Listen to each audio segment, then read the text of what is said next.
On a misty summer morning in Newport, a quiet young woman makes the most scandalous choice of her life.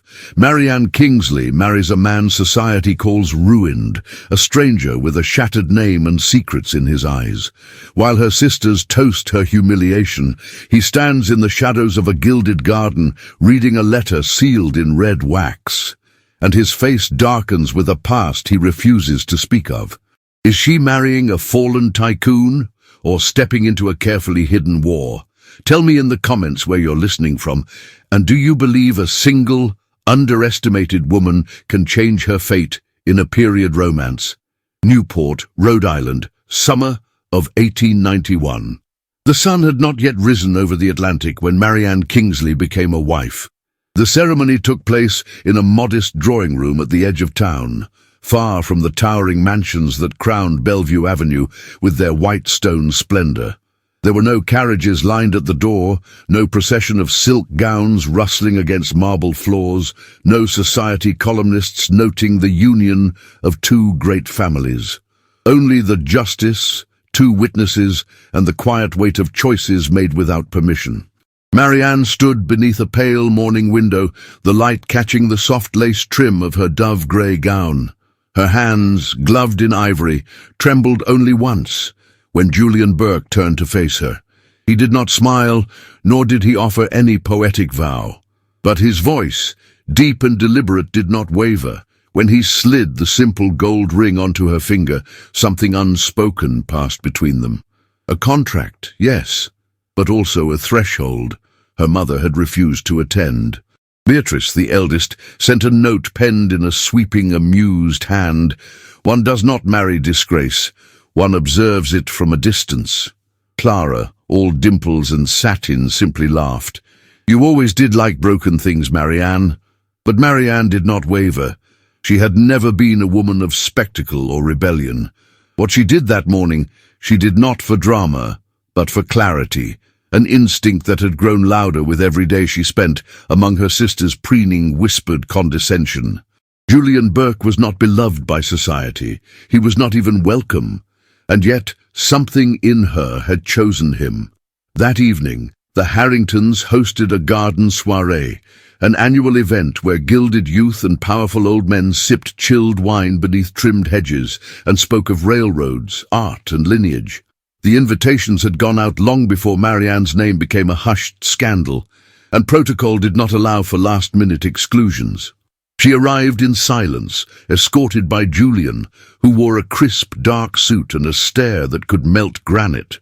No one greeted them. The moment they crossed the threshold of the Harrington estate, conversation slowed. Beatrice stood near the orchestra, resplendent in emerald silk and ostrich feathers, her expression a practiced blend of amusement and pity.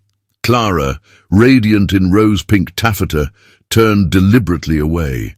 A few guests nodded with polite discomfort, their eyes scanning Marianne's gown with disapproval. It was finely tailored, yes, but unremarkable. There were no diamonds, no imported brocade, no fashionable Parisian daring. Just pale blue silk, high collar, pearl buttons, dignity without display. They were seated near the edge of the lawn, close to the footman, distant from the lantern-lit pergola, where the Harringtons toasted friends of influence. The placement was intentional, a silent reprimand wrapped in civility. Julian said nothing. He accepted the glass of wine offered to him and raised it once to his lips, then set it aside untouched.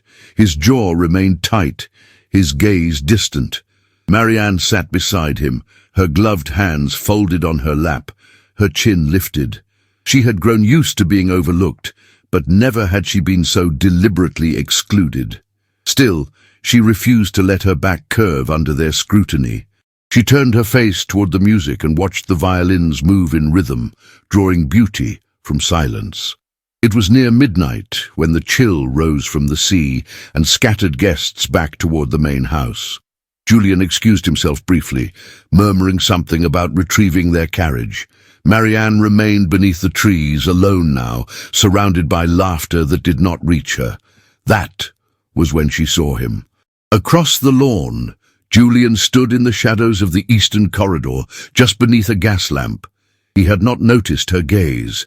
He held a letter in one hand, thick, cream-colored, sealed with crimson wax. His eyes scanned the contents with increasing tension. The moment his thumb brushed over the seal again, his entire face changed.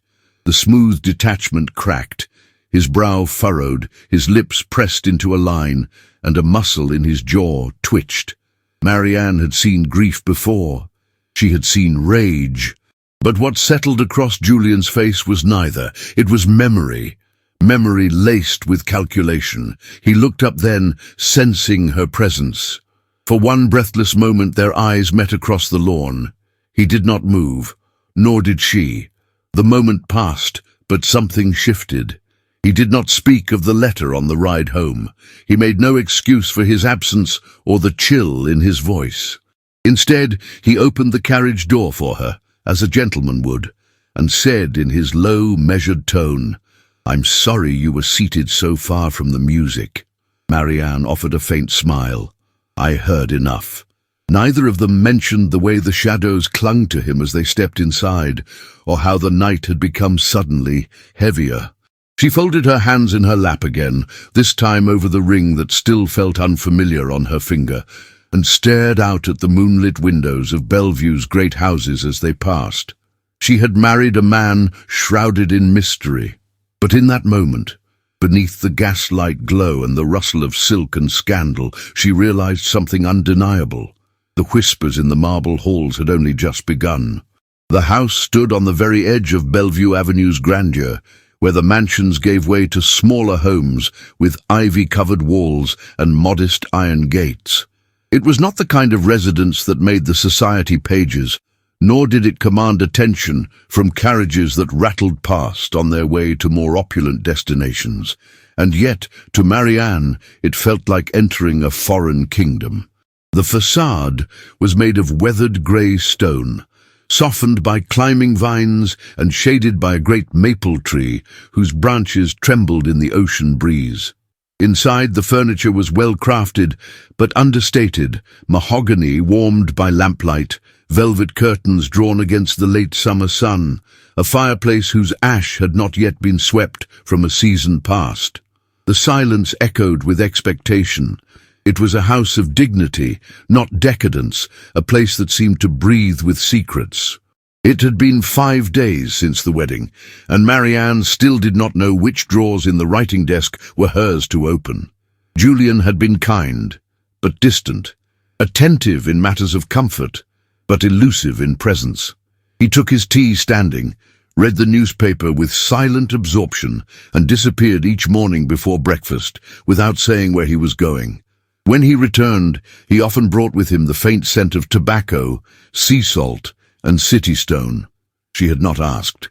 She had been taught, as all young women of her rank were, that a husband's silences were not hers to unravel unless invited. Still, it unsettled her, this rhythm of vanishing hours and unanswered glances. She had married him without illusion, and yet now, each room she stepped into held the impression of a man who had stepped out just moments before. There were 3 rooms on the 2nd floor.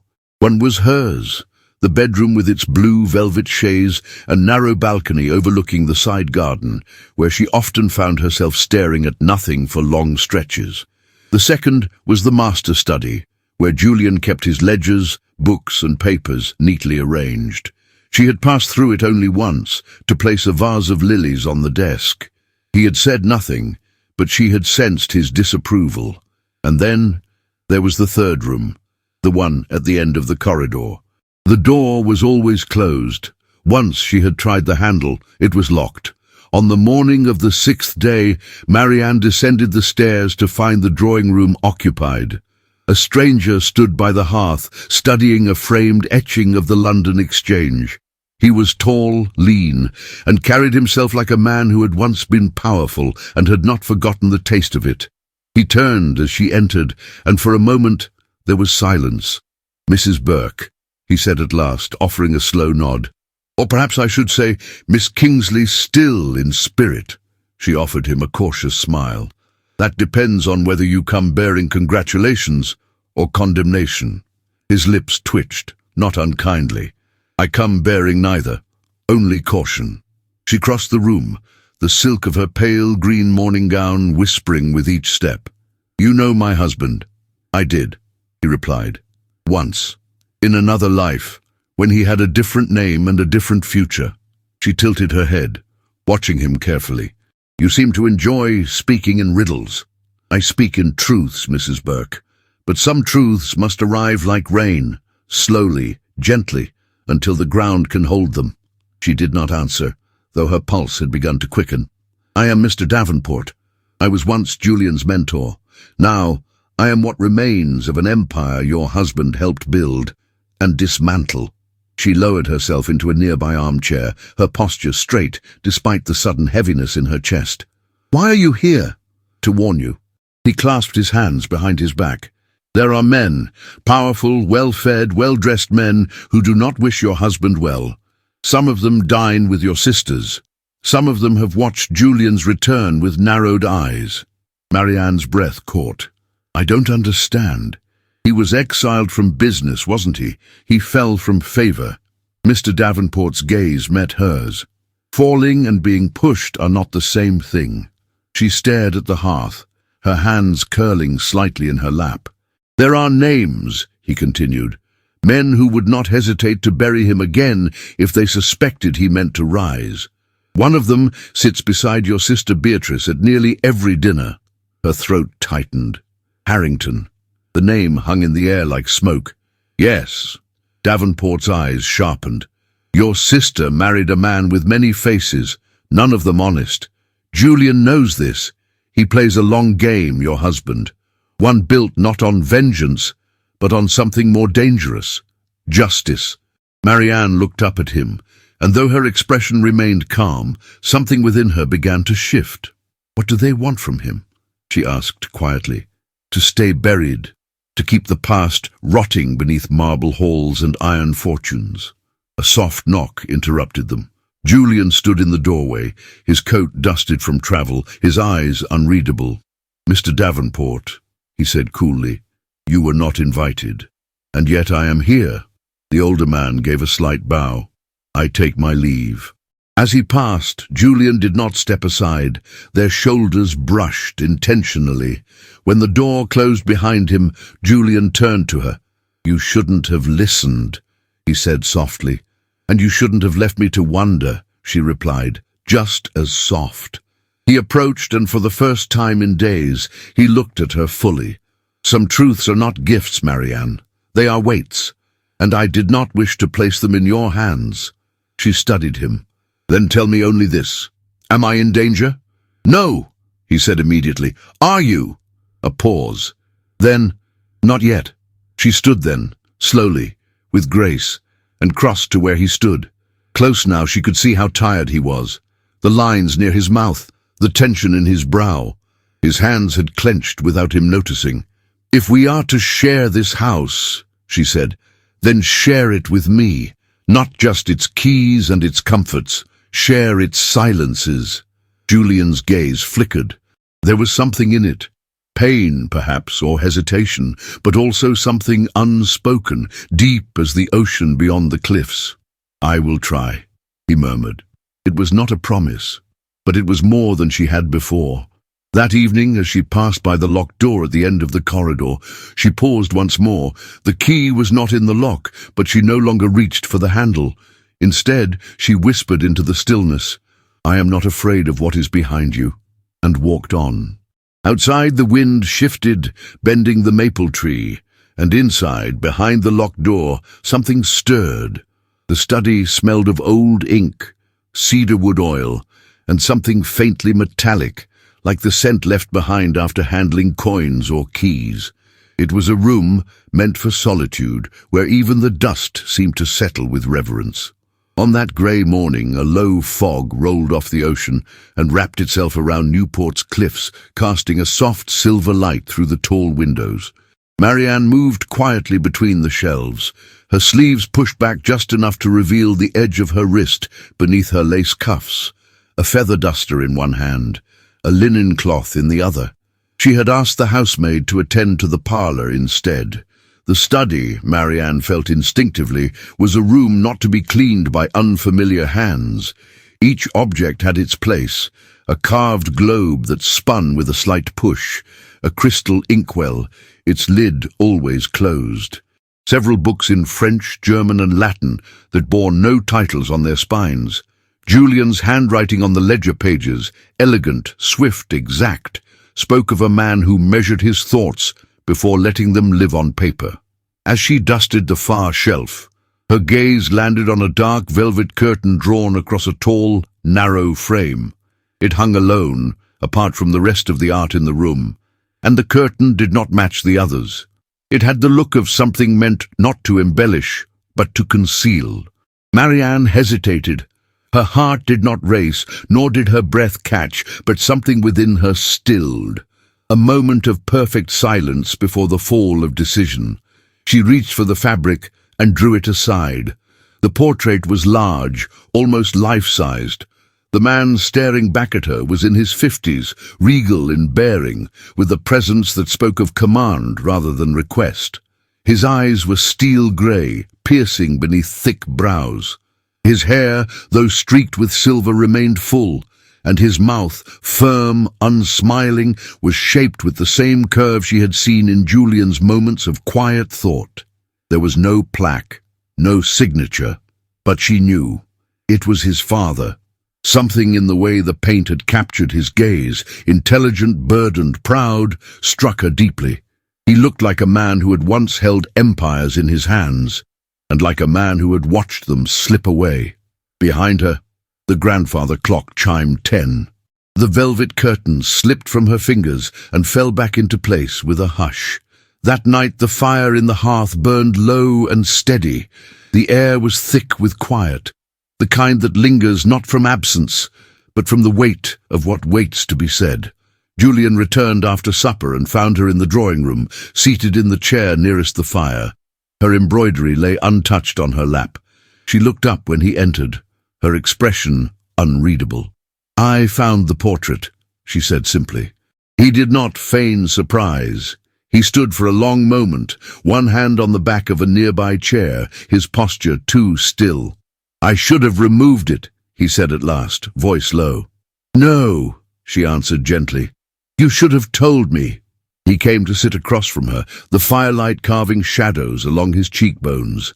In that dim orange glow, his features seemed sharper, older, as though the truth had always been there, waiting behind his calm demeanour. "My father was Richard Alistair Burke," he began, his tone stripped of all pretense. "He built one of the most respected firms on Wall Street. We were comfortable, powerful, untouchable, or so we thought." Marianne listened without interrupting. The fire cracked softly beside them. They came for him in the spring of 1886, men he considered allies, friends, business partners. They accused him of falsifying bond values, charges crafted not from evidence but envy. A cartel of men, led by Harrison Harrington and others like him, orchestrated a collapse that took everything from us. Our name, our holdings, his reputation, his health. Within a year, he was gone. He paused, the weight of memory falling like lead between them.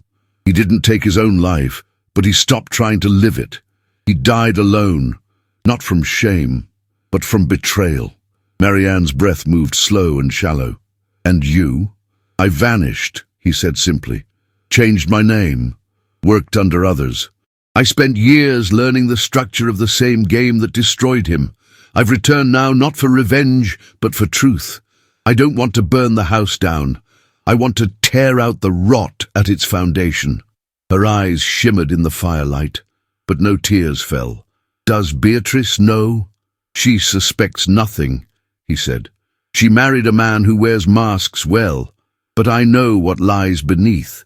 He leaned back, his gaze drifting to the flames. For a moment, his voice grew quiet, almost tender.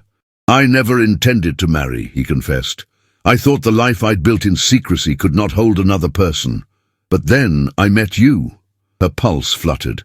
"Why me?" "Because you saw me," he said, not looking at her. "Not my name, not the ruin around it, Just me. Marianne rose slowly, the hem of her gown brushing the carpet. She walked to the mantel, her hands resting lightly on its edge. Behind her, Julian remained seated, unmoving. "You asked me not to look behind the locked doors," she said softly, "but I was never afraid of what I'd find." His eyes lifted to her back. "You cannot fight shadows alone, Julian, especially not the kind cast by men like Harrington." His voice was steady, but his hands curled around the arms of the chair. "It isn't safe." "I know," she whispered, "but neither is silence." A long, loaded pause filled the space between them. Then, quietly, Julian stood. He crossed the room, his steps slow, deliberate. When he reached her, he did not touch her. He simply stood behind her, his presence strong and still, the space between their bodies charged with everything that had yet to be spoken aloud. "I've kept my life behind walls because I've lost too much," he said, his breath brushing the back of her neck. "But if I let you inside, you may lose even more." Marianne turned to face him, her gaze lifted, unwavering. "Let me choose," she said. "Let me walk into the storm with my eyes open." He studied her, searching for hesitation. There was none. And in that moment, with only the fire as witness, something shifted. Not loudly, not with declarations, but with the quiet certainty of two souls that recognized in each other the same ache, the same need for something more than safety. Truth, partnership, redemption. He reached up, brushing a strand of hair from her temple with the backs of his fingers. The touch was brief, restrained, but it lingered in her skin like a promise. Then, without another word, he turned and left the room. And though the silence returned, it no longer felt like absence. It felt like waiting, like breath held before the unraveling of what had always been inevitable. The invitation arrived on cream-colored paper, delicately perfumed and sealed with Clara's rose-pink wax. The handwriting was unmistakable, bubbly, elegant, and gilded with just enough condescension to remind Marianne of her place. It read simply, "Tea at 3:30, just the sisters. Bring your new pearls. With affection, Clara." There was no affection in it, and Marianne owned no new pearls. The sun hung high that afternoon, painting the lawns of the Morton estate in warm hues of gold and green. The garden had been manicured to impress, its hedges trimmed to geometric perfection and roses coaxed into unnatural bloom. Every table was dressed in white linen, adorned with crystal pitchers of lemonade and tiered trays of tea cakes too pretty to eat. The air was sweet with jasmine and cruelty. Clara greeted her near the arbor with a kiss too light to touch skin. "Darling," she purred, "you wore the grey. Again." Marianne simply smiled. Her dove-grey muslin gown, though modest, was pressed to perfection. A mother-of-pearl pin clasped her collar, and her hair was drawn into a braided knot, as neat as her silence. She had long stopped dressing to compete with her sisters. Their opulence was a costume. Hers was armor. Beatrice arrived moments later, shimmering in sapphire silk with a hat large enough to cast shade over more than her own expression. She regarded Marianne with the air of a duchess inspecting a kitchen maid. "Well," she said, taking her seat with regal poise, "the trio is reunited." For a while the conversation floated in hollow circles. Fashion, social invitations, the arrival of a Belgian pianist in town. Clara chattered, her laughter spilling like champagne, never quite reaching her eyes. Beatrice sipped her tea in sharp, delicate movements, her gaze frequently drifting toward Marianne, as though calculating how long she could remain civilized. It was Clara who struck first. "So tell us," she said sweetly, leaning forward, "how is your mysterious husband these days? Still brooding in that somber little house of yours?" Marianne lifted her cup with calm fingers. "Julian is well." "Ah," Clara exhaled, her smile tight. "How romantic! The brooding husband, so terribly Byronic. I do hope the roof doesn't leak." Beatrice tilted her head. "One hears things, you know." "Does one?" Marianne asked, her voice light. One does, Beatrice replied. Whispers, stories, of fortunes lost, of men who reinvent themselves not out of honor, but necessity. Such bravery, Clara chimed in, to marry a man shrouded in mystery and scandal. Marianne set down her cup. And yet, it is you who speak of him constantly. Curious, isn't it? For the briefest moment, Clara's eyes flickered. Beatrice leaned back, undeterred. I simply wonder, she said, her tone smooth as satin, if he married you for love or for shelter. There's something convenient about a quiet wife with wealthy connections and no expectations. The words were barbed, precise, and laced with that particular venom only a sister can wield. Marianne felt the sting, but she did not flinch. She rose slowly, smoothing the folds of her gown with unhurried grace. I see now, she said softly, that I was not invited for tea, but for spectacle. Clara stood too quickly, her chair scraping the stone. Don't be dramatic. Marianne turned to her, eyes calm, voice steady. You orchestrated this like a parlor game, Clara, but the pieces aren't yours to move. Then facing Beatrice, she added, and you mistake my silence for weakness. It is not weakness, it is restraint. Beatrice's brows lifted, lips parting slightly. Marianne stepped forward, her voice lowering just enough to draw them in. If Julian married me for protection, then he chose the wrong woman. I do not shelter men. I stand beside them. And if that threatens you, Beatrice, perhaps it is because you've never known what it means to be chosen for the soul and not the season. The garden fell silent. The wind stirred the roses as if nature itself had paused to listen. Marianne took her gloves from the table and turned. No one stopped her, not even Clara, whose mouth now opened without sound. She walked down the path, flanked by trembling blooms, her spine straight, her heart pounding, not from fear, but from the fierce, sudden joy of having spoken aloud what had too long been buried beneath civility. That evening, the sun dipped low behind the trees, casting long shadows across the veranda of their home. The air carried the scent of lilacs and salt, and the light that filtered through the gauze curtains bathed the floor in gold. Julian stood outside, his jacket removed, sleeves rolled back to his elbows. He held a glass of scotch, untouched, and stared out over the quiet street with a stillness that did not quite hide the tension beneath. He heard her approach before she spoke. I'm sorry I was late, she said. He turned, his gaze moving over her face, then down to the small cut on her finger, where a rose thorn had drawn blood. You walked, he murmured. Yes. He set down his glass. I saw them, he said quietly. Your sisters. I passed them returning to their carriage. Clara looked as though she'd swallowed ink. Marianne said nothing. Julian studied her then, with a depth that seemed to peel back more than just the hour. There was admiration in his eyes, and something else, a recognition. You were never meant for the shadows, Marianne. The words were not a compliment. They were a truth spoken aloud, gentle and irrevocable.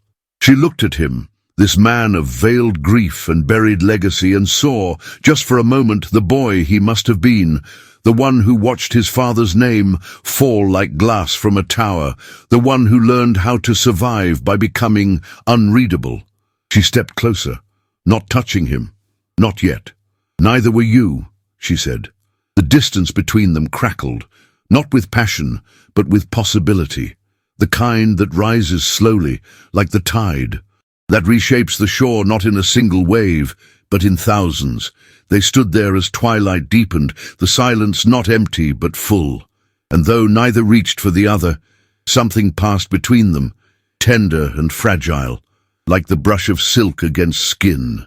Not yet love, but its beginning. The fog rolled in thick from the sea that morning, settling over Newport like a heavy breath drawn and not yet released. It dulled the light, softened the garden paths, and clung to the windows of the Burke home, as though it too wished to remain inside. The fire in the hearth burned low, the scent of damp earth drifting faintly through the open pane. Marianne sat alone in the parlour, her embroidery resting untouched on her lap. The rhythm of the house had shifted. She felt it before she saw him. Julian entered quietly, a folded letter in his hand, his steps measured but lacking their usual assurance. His face, though composed, was tinged with the hue of a storm held back only by force of will. He crossed the room without a word and stood at the mantel, staring into the flames. "From New York?" she asked, gently. He nodded once. Marianne rose, her skirts whispering across the rug as she moved to stand beside him. He handed her the letter without looking. The handwriting was unfamiliar, but the tone was unmistakably precise. Cold, threatening. It was signed in the confident, scrawling ink of Samuel Morton. Her breath caught as she read the final line. "Withdraw from the investigation, or I will inform the board and your wife's family exactly who you are." Marianne folded the letter with care, her hands steady, though her pulse beat hard in her throat. She looked up at her husband. "What does he know?" "Enough," Julian said, his voice low. "Enough to undo what I've built.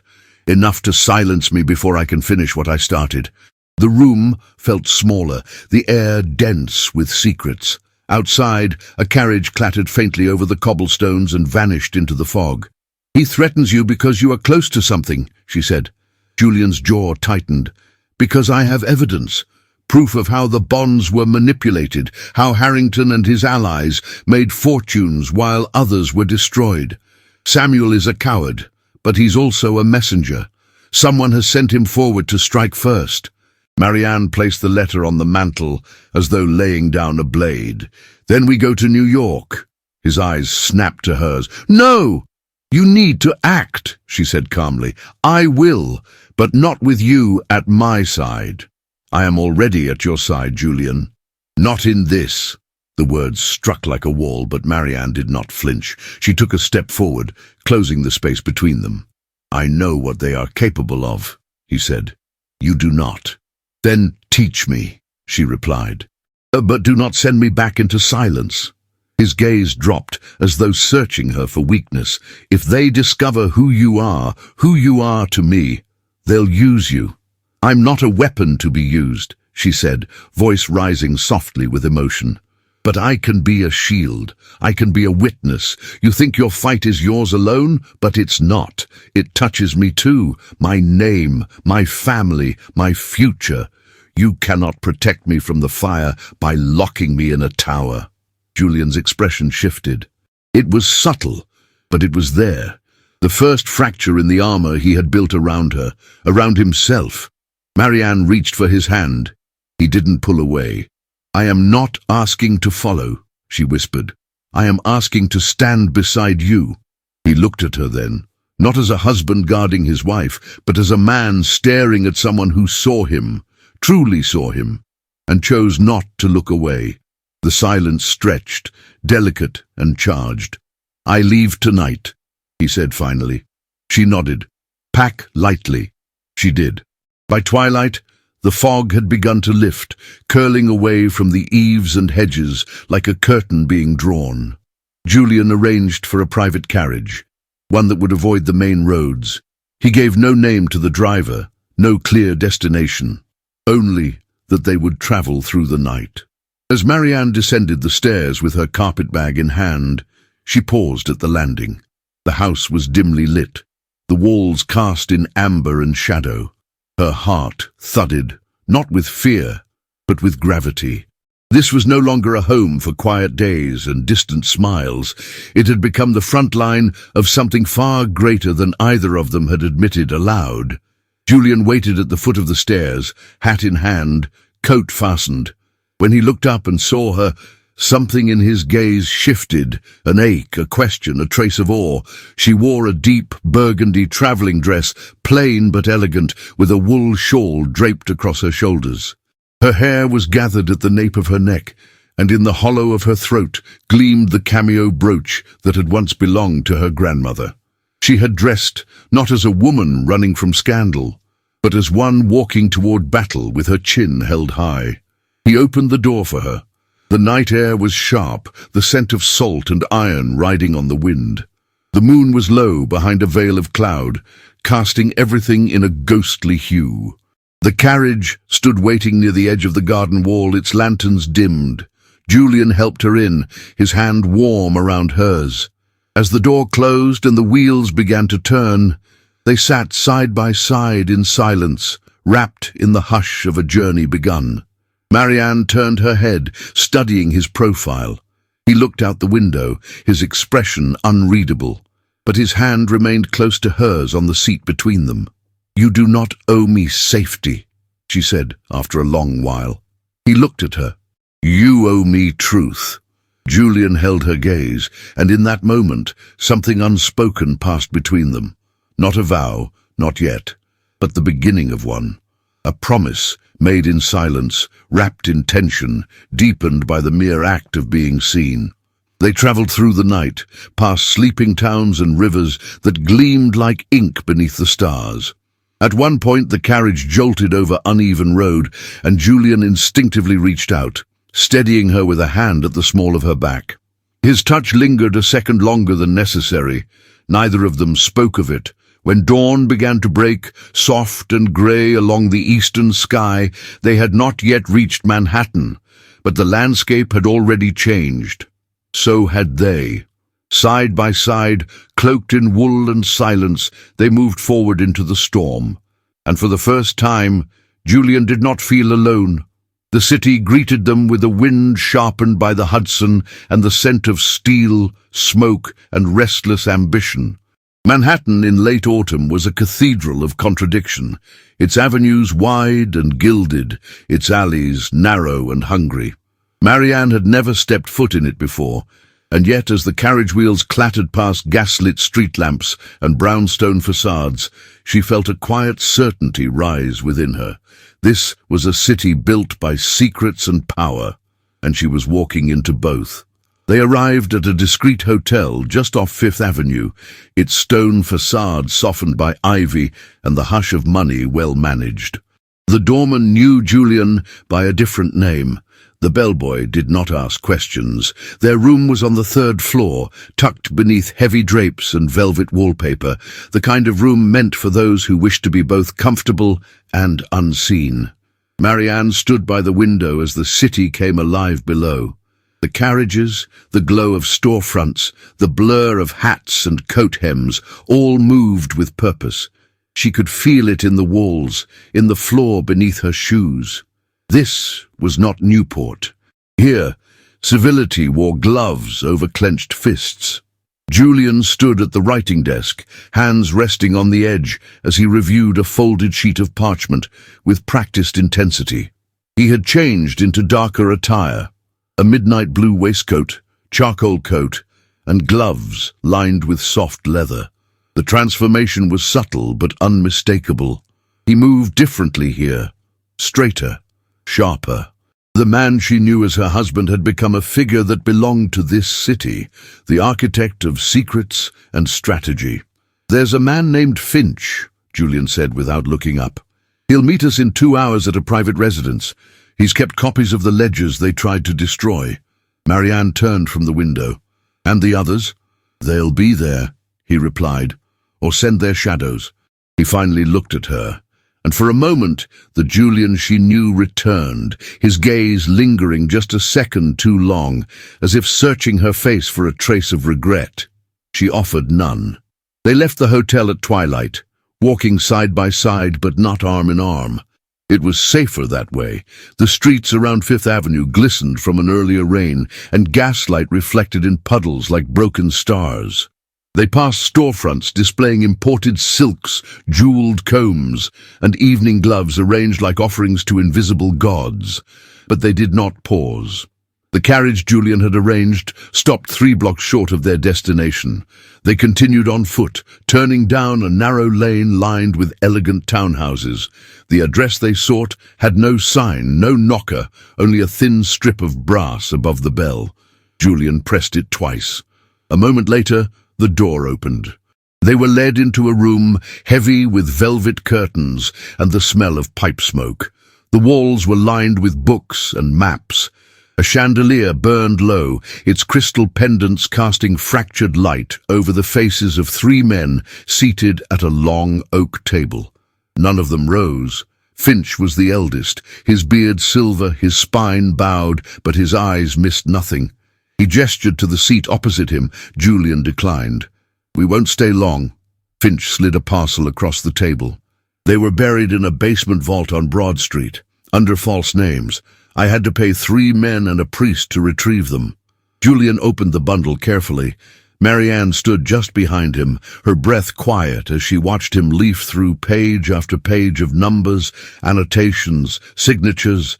She could not read the meaning of the ink, but she could feel its weight. These pages had the power to restore or ruin legacies. They smelled of mildew and truth. A younger man spoke. "They know you're here, Julian. Harrington's men. Samuel is sloppy but not stupid." Julian's voice was calm. "Then they're late." He folded the papers once more and tucked them inside the lining of his coat. "Keep no copies," he said. "If they come, burn everything." Finch nodded solemnly. They exited into a street now darker than before. A fog had crept in from the river, settling over the cobblestones like a veil. Julian took Marianne's hand, not for show, but with purpose. "We won't go back the same way," he murmured. She did not ask. She followed. They turned into an alley flanked by the back entrances of shuttered shops. The gas lamps flickered above them, their glow cut by long shadows. That was when they heard it. Quick footsteps behind them, too swift to be casual, too calculated to be coincidence. Julian stopped.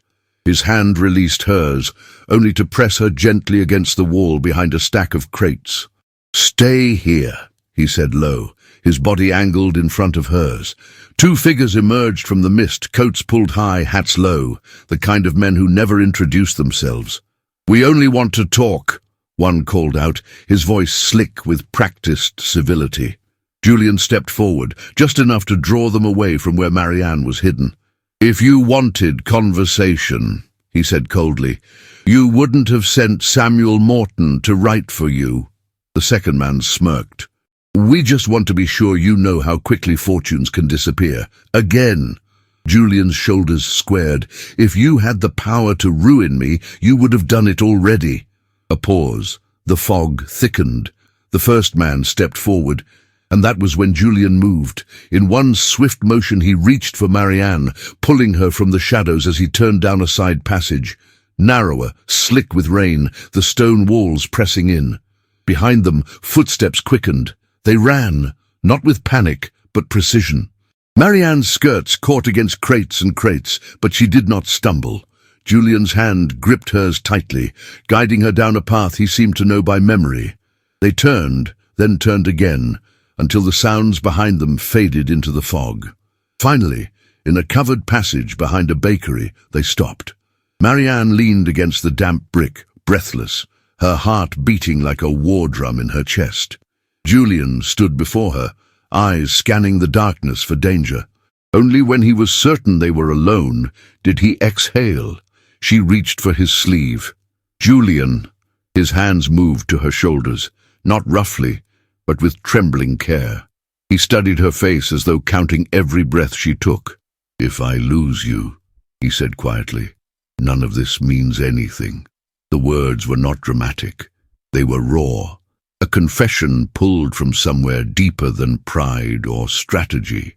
She touched his face, just her fingertips along the edge of his jaw, rough with the shadow of a day gone long. Their eyes met, and in that breath between fear and safety, between revelation and resolve, they leaned into each other. Their first kiss was not a rush of hunger but a long pause in the storm. His lips met hers with reverence, as though testing the shape of trust. Hers answered not with urgency but with certainty. They did not cling or clutch. They simply fit. The way 2 silences touch when words are no longer needed. When they parted, their foreheads rested together, and the city continued its noise without them. They said nothing more as they returned to the hotel, but something between them had changed. Not broken, unlocked. The train slid back into Newport with the subtle shudder of iron over steel, pulling behind it the weight of truths ready to rise from the ashes. Dusk had settled across the countryside, casting long shadows over the green fields and ivory columns of grand estates. The Burke house stood waiting, untouched, but no longer innocent, a theatre prepared for its final act. Inside, the furniture had been polished to a quiet gleam. Marianne oversaw the placement of the table linens herself, ensuring that the candlesticks aligned with the center of the embroidered runner, and that the silver was spotless, though her hands shook only once. She had chosen a gown of storm blue silk, the color neither bold nor yielding, with sleeves that kissed her wrists and a neckline edged in fine lace. Her hair was swept into an elegant twist, adorned only by the small pearl comb Julian had given her the week prior, its glint catching the firelight as she moved. This evening, the house would serve as a stage, and every detail, every pause and gesture would become part of the story being written in real time. Julian emerged from the study precisely at 6:30, dressed in a deep black coat with a midnight waistcoat, the subtle sheen of his cravat echoing the steel in his gaze. He looked not like a man preparing to break bread with his enemies, but like one returning to the battlefield that had shaped him. Marianne met him at the foot of the stairs. They did not touch. They did not need to. "Everything is ready," she said. He nodded. "Then let the masks come to meet their reflections." The carriage from the Harrington estate arrived just before 7, its wheels crunching over the gravel with elegant disdain. Beatrice stepped out first, radiant in emerald taffeta and frost-edged hauteur, followed by Harrison, who adjusted his gloves with the smooth precision of a man convinced of his untouchability. "Julian," he greeted, voice like aged whiskey. "We were surprised to receive your invitation." Julian offered a measured smile. "There's value in closing old wounds." Beatrice's eyes narrowed, and opening new ones. Marianne greeted her sister with calm civility. "Welcome." They dined in the smaller salon, beneath the crystal chandelier that had once belonged to Julian's mother. The meal was served by a single maid, who had been instructed to keep her eyes down and her ears closed. The food was impeccable, but no one tasted it. Conversation danced around trivialities. The weather, a new gallery opening in Providence, a mutual acquaintance's engagement to a baron of questionable lineage. Julian spoke little. His silences were curated. It was only after dinner, when the brandy was poured and cigars were lit in the adjoining drawing room, that the tone shifted. Marianne remained behind in the dining salon, just long enough for Beatrice to assume she had excused herself. She had not. She moved instead into the shadowed corner near the tall bookshelf, where the light would not reach her, but the voices would. Julian poured a single glass of brandy and placed it before Harrison. Then he retrieved a folder from the nearby escritoire, the color of old parchment, its edges worn by time but not hesitation. "I found something curious in New York," he said, his tone conversational. Harrison took the glass but did not drink. "Curiosity is a dangerous indulgence for a man with enemies." Julian's eyes met his, unwavering. "Only when the enemies are still breathing." He opened a folder and placed a single sheet before Harrison. The room seemed to pause. It was a copy of the agreement, the one signed by Harrison and 2 others nearly a decade ago, the one that siphoned funds from Burke and Wexley, leaving Julian's father disgraced and broken.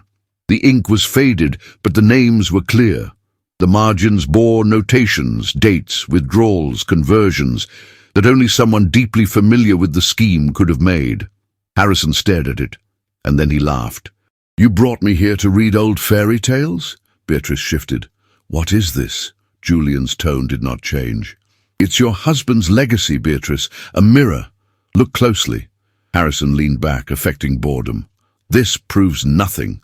It proves motive, pattern, and greed." Julian sipped his brandy. "It proves that my father's death was no accident of fortune. It was an orchestration." Beatrice rose. "You dare accuse my husband under our roof?" Marianne stepped from the shadows then, not with theatrics, but with measured grace. She walked toward the hearth and placed a second copy of the document on the mantel. "I believe," she said evenly, "we've all played polite long enough." Beatrice turned to her, fury flashing. "You orchestrated this with him?" Marianne met her gaze, steady as stone. "No. I stood beside him while he chose truth over silence." Harrison rose slowly. "You have no authority." "No," Julian said, stepping forward, "but I have memory, and the evidence to stir the men who do." Beatrice's lips parted to reply, but her voice was drowned by the sound of soft, quick footsteps in the hall. Clara. She had arrived earlier under the pretense of delivering a borrowed book. Julian had let her in without comment. Now she stood at the threshold, breathless, her face pale. "I heard everything," she whispered. "He'll find out. Samuel, he's meeting with the others tonight. If he knows what you've uncovered—" Julian's expression darkened. "He already suspects, but now he'll act." Beatrice turned on Clara. "You were eavesdropping?" Clara ignored her. She looked only at Marianne. "I thought he was clever," she said, "but he's a coward, and if he learns you've gone this far, he won't wait to strike." Julian crossed the room to retrieve the documents. "Then we've just shortened the war." As Beatrice sputtered in wounded pride, Julian reached for Marianne's hand. The contact was brief, but enough to anchor them both in the maelstrom rising around them. Clara backed toward the door. "I didn't see you," she said quietly. "If anyone asks." Then she vanished into the night. Beatrice stood frozen. Harrison said nothing more, but in his silence there was no denial, only calculation. "I suggest," Julian said with chilling poise, "you return to your estate. You'll be receiving letters in the morning." He did not bow. Marianne did not curtsy. As the door closed behind the Harringtons, the house exhaled. Marianne let out the breath she hadn't realized she'd been holding. Julian turned to her. There was no victory in his eyes, only resolve. "This is only the beginning," he said. She nodded, her voice quiet but sure.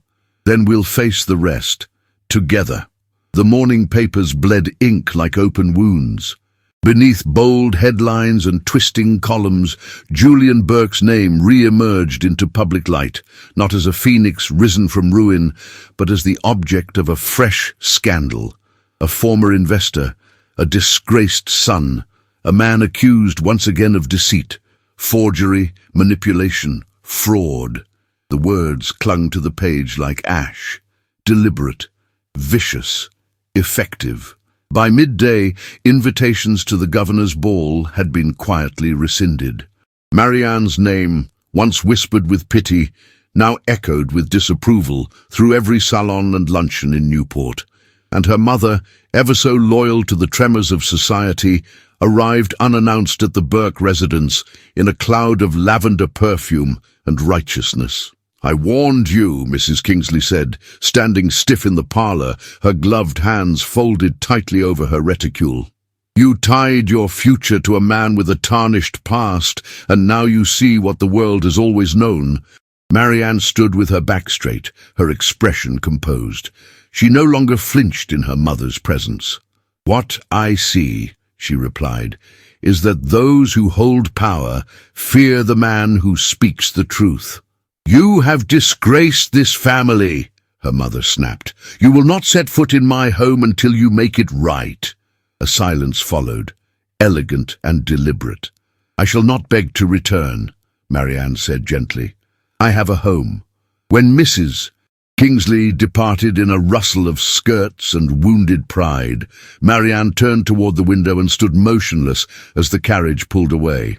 Outside, the leaves had begun to fall in bursts of amber and crimson, the season shifting with quiet finality. Upstairs, Julian sat at his desk, the same paper folded in his lap. He did not look up when she entered.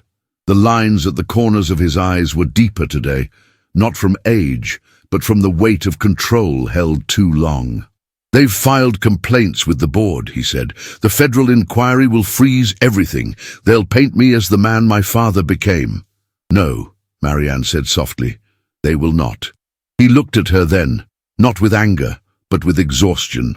They control the narrative, Marianne. They always have. They will not control this ending, she said, stepping forward.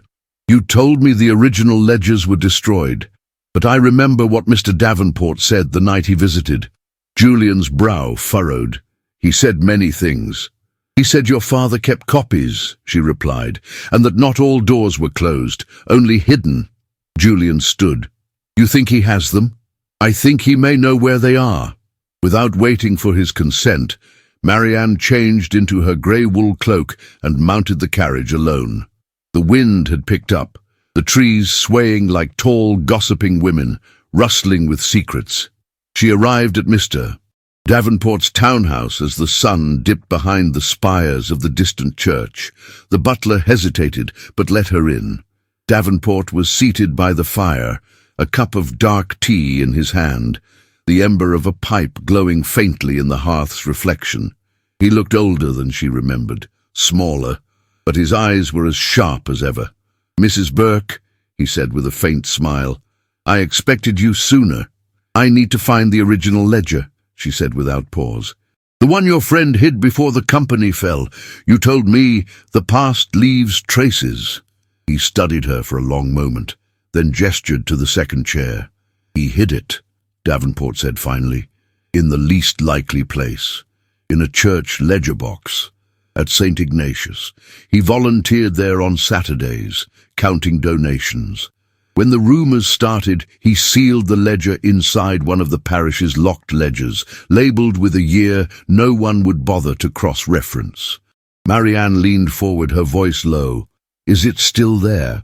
I believe so. The rector is gone. No one would think to open that box. By the time she returned home, the sky was full of stars. Julian was pacing when she entered. She stepped into the candle-lit drawing room and placed the church record book on the table with a quiet firmness. Let's see if truth survived, she said. They opened it together at the dining room table, pulling gloves from their fingers and smoothing back the fragile parchment. Between pages of tithed coins and names of donors, they found it, hidden beneath a false ledger page, sewn into the binding, the original book. Julian's breath caught as he lifted the page. The handwriting was unmistakably his father's, precise, methodical. The margins were annotated in red ink, notations that tracked transactions far beyond the official accounts. Dates, conversions, backdoor withdrawals, not just suspicions, but confirmation. He exhaled slowly, his shoulders slumping for the first time in days. He saved it, he whispered. He knew they'd come for everything. And he left this behind. They worked in silence for hours, copying page after page by candlelight. Marianne's fingers ached, her pen smudged, but she did not stop. Julian sat beside her, his head bowed, the shadows under his eyes deepening with each word transcribed. The glow of the flame threw golden arcs against the walls, and outside the wind howled like a warning. It was nearing midnight when the sound of distant wheels reached them. Carriages, multiple, coming fast. Julian rose, the candlelight catching the glint of the pocket watch he wore at his waist. His hand gripped the back of the chair, steadying himself. They're early, he said. Marianne looked up, her hands still on the parchment. He moved to her side then slowly and rested his palm over hers. She did not flinch. We will face this together, he said. Their eyes met across the flicker of candlelight, the weight of everything unspoken pressing close between them. It was not a vow made in desperation nor a plea. It was the truth, quiet, earned and sealed not in ceremony, but in courage. Outside, the carriages drew closer. The fire burned lower. But inside, two people sat side by side at a table built on memory, betrayal, and resilience.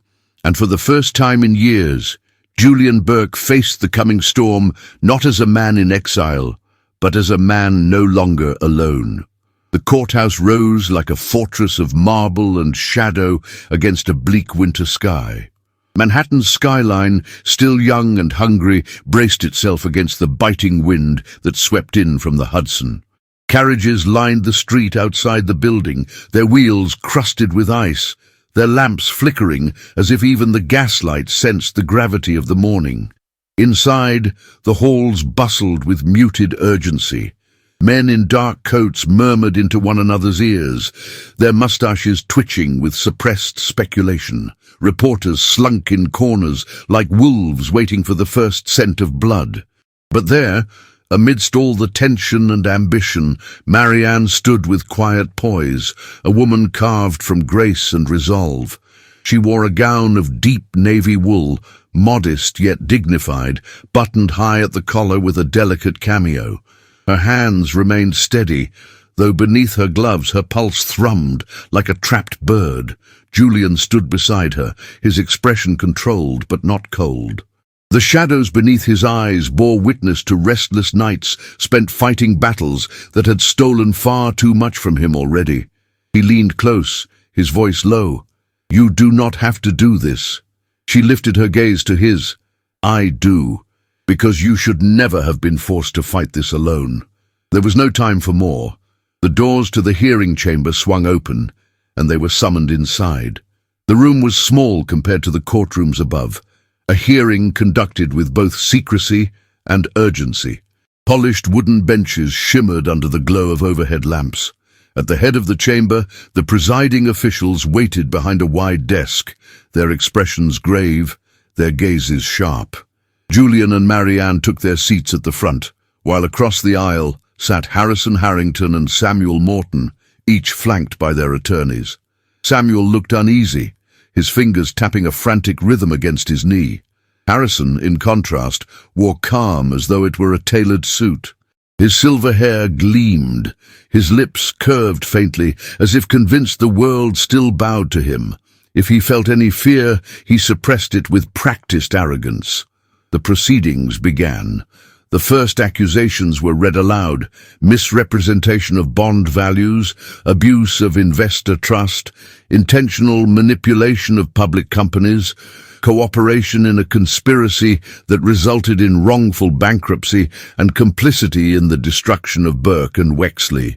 As the list echoed through the chamber like a tolling bell, Harrison's expression finally flickered. Not much, just a slight tightening of his jaw, but enough to betray awareness of the threat looming over him. Julian's counsel called the first witness. Mr. Davenport stepped forward, his cane tapping steadily as he approached the stand. He recounted the fall of Richard Burke with measured words, describing not just the financial impact, but the suffering imposed by lies designed to crush a man's soul. Each sentence fell like a stone into a widening pool of silence. But the moment that shifted fate arrived when Marianne's name was called. She rose. The whisper of skirts against polished floors carried into every corner of the chamber. Julian watched her closely, his breath held captive by both pride and fear. Marianne stepped to the witness stand, placing one hand lightly upon the Bible offered to her. Her voice, when she spoke her oath, was clear and unwavering. She lifted her chin, eyes steady on the officials before her, and began to speak. She recounted how she and Julian had discovered the original ledger hidden in the church. She described its contents with precision, grounding her testimony in fact rather than assumption. Her voice never faltered, even when she noticed Beatrice slipping quietly into the chamber, standing rigid at the back like a crystal vase under threat of shattering. Then came the ledger itself. Julian retrieved the gently wrapped package from his coat, placing it before the investigators. The officials examined the aged binding, the hand-inked figures, the annotations in Richard Burke's own script. Page by page, the truth surfaced like buried treasure, undeniable and damning. The first gasp came from Samuel, his face drained of color as his attorney leaned toward him in urgent whispers. Panic flared in his eyes, unmasked and all-consuming. Harrison maintained composure longer, but as the officials questioned inconsistencies in his recorded transactions, his mask began to crack. His responses grew clipped, his gaze sharpened into defensive hostility, but the evidence spoke louder than his arrogance. Beatrice, pale as porcelain, stared at him as though seeing a stranger. Julian's counsel ended with a single question. Did the actions of these men, guided by greed and deceit, directly contribute to the wrongful collapse of Burke and Wexley, and by extension the death of Richard Burke? Marianne met the official's gaze. Yes, she said, they condemned an innocent man to ruin, stole his dignity, and attempted to bury his legacy. They nearly did the same to his son. Her voice did not shake. Not once. The room erupted. Questions flew back and forth. Harrison's attorney demanded time to review the documents. The officials denied it. Samuel's lawyer sought dismissal on grounds of irrelevance. He was overruled. The tide had turned, not by force, but by truth delivered through the calm voice of a woman society had deemed insignificant. Hours later, the verdict was read. Julian Burke was cleared of all accusations. The inquiry would continue against Harrington and his associates. The ruling could not give back the years lost, but it restored something far more essential: name, honor, justice. A murmur grew into a steady roar as reporters swarmed the corridors outside, scratching headlines that would appear with the dawn. Tycoon restored. Wife's testimony topples financial titans. The quiet sister who spoke loudest, Newport's hidden heroine. Marianne and Julian stepped into the cold afternoon air, the winter sun striking their faces like a benediction. Carriages rattled by, pedestrians gawked, and photographers raised their boxy contraptions in hopes of capturing an image that history would cling to. But for a moment, Julian saw only her. He caught her hand, pulling her beneath the awning of the courthouse, away from the voices and the flashing bulbs. His eyes, always so guarded, now shone with something rawer than gratitude. "You did not just save my name," he said, every word shaped by emotion he could no longer contain. "You gave me back my soul." Marianne felt her breath catch, not from surprise, but from recognition. She lifted her free hand and placed it against his cheek. Her touch was soft, steady, and full of the promise that had guided her into every storm they had faced. He bent forward slowly, as though each inch risked breaking something sacred. Their kiss was not desperate. It was reverent, a sealing of triumph, a vow of partnership, a breath of future.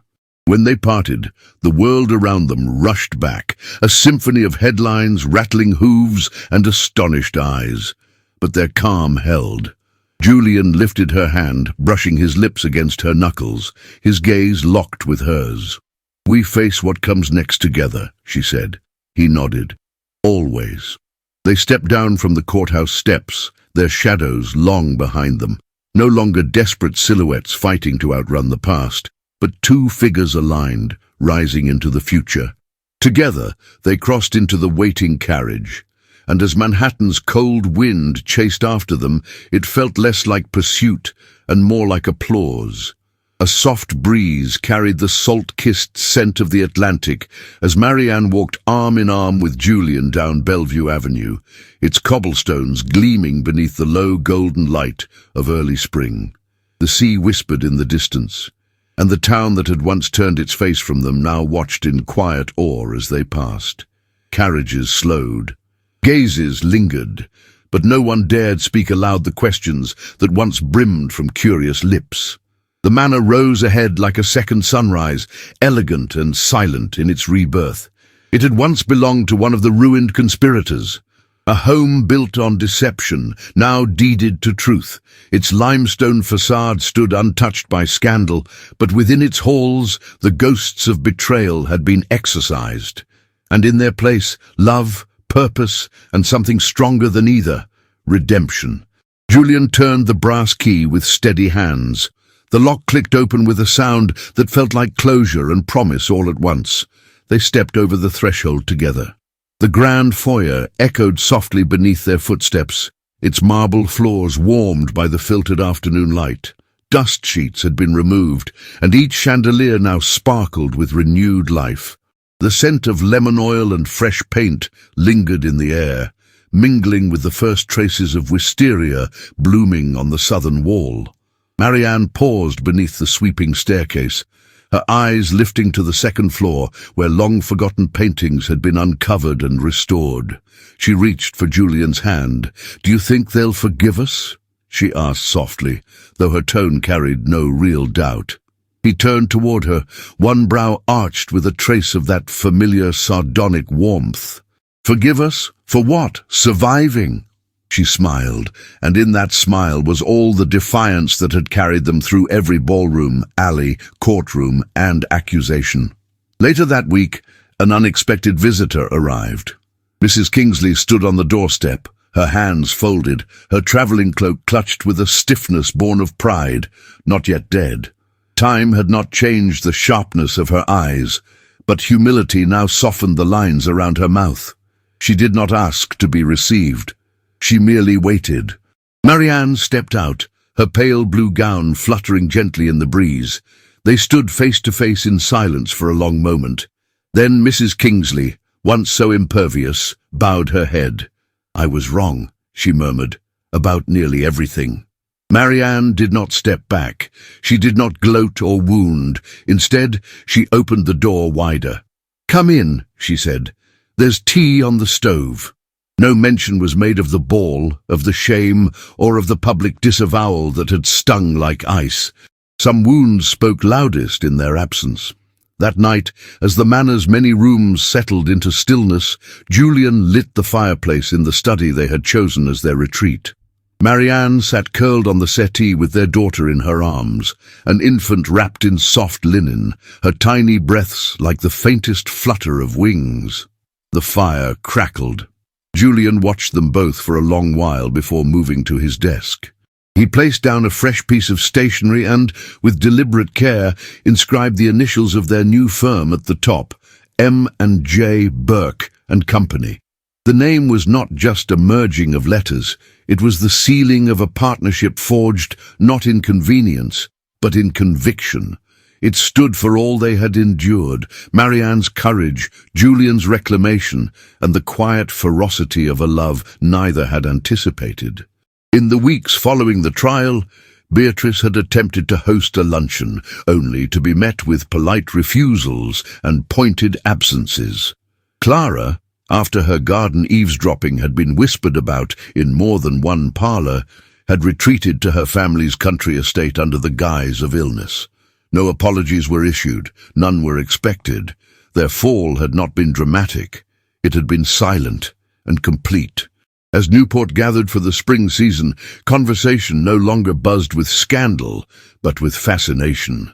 Had you heard? Julian Burke had returned, not as a recluse, not as a ruined heir, but as a man rebuilt, with a firm, a legacy, and a wife who had walked through fire beside him. And Marianne, the same girl once dismissed as a companion of no consequence, now strolled the avenues with a confidence both quiet and unshakable. Her bonnets no longer bore the plain trim of her maid days, but neither did they scream for attention. Her grace did not need embellishment, her presence did not ask for permission. In the garden of their new home, roses had begun to bloom. Marianne often walked there in the early evenings, her daughter nestled in a basket at her side, the path lined with boxwoods and trimmed ivy. Julian would find her there sometimes, his heart pausing at the sight of her among the blossoms, the child's soft cooing blending with birdsong and wind. "I never dreamed of this," he confessed one night, his arms around her waist, his chin resting lightly on her shoulder as they looked out over their land. She tilted her head against his. "That makes two of us." Their joy was not without shadows. The ledger now rested in a secure drawer, its pages brittle but undefeated. Julian visited the grave of his father once, placing a single white rose upon the stone, saying nothing. Words were no longer needed. Justice had been done. But more than that, love had been chosen. Not for wealth, not for gain, but for truth, for kindness, for the belief that even the most tarnished legacy could be rewritten when courage held the pen. On the last night of the season, with the fire roaring and the nursery doors ajar, Julian stood beside Marianne, watching their daughter sleep. "She'll grow up, never doubting her worth," he said quietly. Marianne's eyes filled with a tender brightness. and never fearing the silence of a room. He turned to her then, cupping her cheek with the same reverence he had once reserved for fragile plans and secret ledgers. "Do you know what you've done?" She smiled. "Tell me. You've made me whole again," he whispered. "You've opened every door I thought was forever shut." Outside, the stars burned fiercely above Newport. The same stars that had once witnessed a boy's fall from grace now looked down upon a man and a woman, equal in strength, bound not by past or scandal, but by choice. And as the child stirred in her cradle and a new flame danced behind the glass, the town that once whispered judgment now whispered something softer, a love story, one no one expected, but one they would never forget. The wisteria bloomed early that year. It draped in heavy violet clusters across the veranda columns of the Burke estate, scenting the morning air with sweetness and memory. The sea, never far, whispered its eternal song beyond the cliffs, and the rising sun painted gold across the same cobblestones where once Marianne had walked, unseen and uncertain, by Julian's side. Now she stood at the threshold of their home with a girl of 4 clutching her skirts and a boy of 2 chasing butterflies across the dew-kissed lawn. Her auburn hair, now touched gently by the sun's years, fluttered loose from its pins. She turned as Julian emerged from the garden path, a bouquet of wild lilacs in one hand, the morning papers in the other, his waistcoat open and hair tousled by the breeze. He smiled as their eyes met, a smile that still made her breath catch, even after 5 springs, 2 children, countless storms, and the quiet joys in between. "Still the most beautiful view in Newport," he murmured, placing the lilacs on the table beside her. "And I've seen the sunrise from Paris to Manhattan." She reached for his hand, threading her fingers through his. "And yet, you always come home." "Because home," he said, bending to kiss her brow, "has your name written into its very walls." Their manor had become more than a symbol. It had become a sanctuary, not only for them, but for others like them. The firm of M&J Burke and Company now held influence not through fear, but through fairness. They had built something radical in the world of wealth, a business rooted in trust. Women were trained as analysts. Young men from modest families were offered apprenticeships. The tides had not fully turned, but they had begun to shift. Newport society, once cruel and immovable, had learned a painful humility. Clara Morton now resided quietly in the countryside.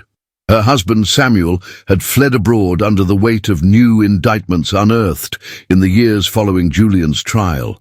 His name, once carried with pride, was now spoken in boardrooms with warning, not reverence. Beatrice, once the unshakable queen of gossip and grandeur, had suffered her most feared fate, irrelevance. She had not been seen at any gala in nearly 3 seasons. Last anyone heard, she wintered alone in a crumbling townhouse in Boston, the invitations having long since ceased. But Marianne now hosted the spring salons, gatherings that shimmered not with diamonds, but with ideas, music and laughter. Her words were quoted in philanthropic circles. Her embroidery graced the gowns of young debutantes. And her children, bright, inquisitive, fierce with compassion, chased geese through the orchard their mother once walked as an outsider. Julian watched them from the balcony some evenings, his eyes soft with disbelief. "I thought reclaiming my father's name would be the greatest victory of my life," he confessed one night, as they lay beneath the stars, their fingers intertwined between them on the quilt. Marianne turned toward him, her lashes brushing her cheeks. "And now?" He touched her wedding ring, the same modest band she'd chosen years ago, never replaced by anything more ornate. "Now, I know the real triumph was becoming the man you believed I could be." A distant carriage rumbled along the road, but it did not stop. It never did anymore. The town had stopped trying to define them. They had written their own definition and sealed it in the quiet daily acts of building a life. Each morning was its own kind of vow. And each evening, as the fire burned low in the nursery and Julian whispered stories of courage to a daughter who already showed her mother's fierce empathy, and a son who asked questions about stars and secrets, Marianne would pause at the door, just long enough to let it all sink in. They had made it. Not through scandal, not despite it, but because they had chosen love in its most stubborn, steadfast form, the kind that did not ask for applause. The kind that endured silences, sacrifice, and the cruelty of eyes that once refused to see. The kind of love that outlived gossip, that rewrote legacies, that bloomed year after year like wisteria on the very columns that once marked the edge of another woman's empire. Now it was theirs, and it would never be taken again. Every story carries a heartbeat, some loud and fierce, others quiet and steady. Marianne's journey was one of quiet courage, of dignity found not in grand speeches, but in choices made behind closed doors, in glances held when the world turned away. Through betrayal, exile, and whispered cruelty, she rose, not to conquer a ballroom, but to reclaim her name, her voice, and the love she never dared to dream was meant for her. This was never just a tale about wealth or revenge. It was about legacy, forgiveness, and the kind of strength born in silence. It reminded us that even in a world built to erase certain women, resilience can write a different ending. If this story moved you, if you felt the tremor in Julian's voice, the fire in Marianne's stillness, leave us the word legacy in the comments. It's our quiet way of knowing you walked beside them all the way to the final page. To those who wish to help us continue creating these emotional period dramas, you can now send a super thanks on YouTube. Any amount you feel called to give supports the team who pours heart and soul into each chapter. But if that's not possible right now, no worries at all. Sharing this story with a friend or loved one is another powerful way to keep these narratives alive. And don't forget to check the cards at the end. We've left other deeply emotional love stories there that we think you'll treasure just as much. Thank you for being here, for feeling deeply, for remembering that even the quietest women can change the course of everything.